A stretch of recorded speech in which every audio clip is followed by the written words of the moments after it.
Let's evaluate the advertising performance of this brand over time. We have started tracking them in 2019, and as you can see, their views on their ads has been increasing each year. So that's a great trend for them. And here on the left, we can see a 12-month breakdown of the estimated ad spend.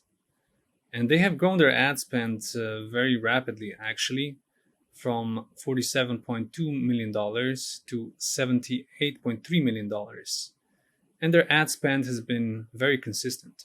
Now let's look again at the right chart.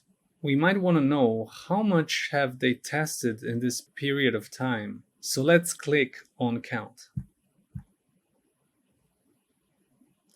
This chart is showing us how many ads they have tested each year.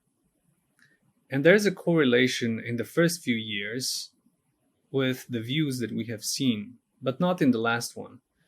In 2024, we see quite a lot of ads tested, but that is not reflected yet in the ad spend, or in this case, in generated views. This could mean that they're just testing new ads and none of them have been able to scale. Or they might scale in the future, since those ads might be very new. So if we check here in a couple of months, we might see a very different result for 2024. Okay, let's go back to count and have a closer look at the actual ads. I will expand this to 25 so we can see more of them. And then I'll sort by the last edit date.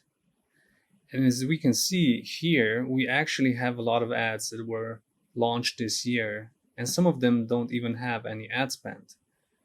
And then others have pretty low ad spend. So that explains the fact that they tested a lot of ads, which in this case means published them to YouTube, and they were just running some of them, but not the others. We cannot see any ads that really scaled. I mean, this one is showing a bit of promise, but they would need to keep on going and see what happens in the long term. But this could potentially be a winner since all of the ad spend was generated in the last 30 days. And it's safe to assume that this is going to keep on spending this ad here.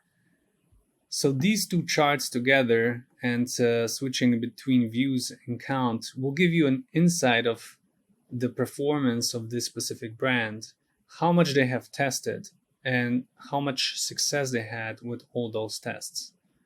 So that's it for this tutorial.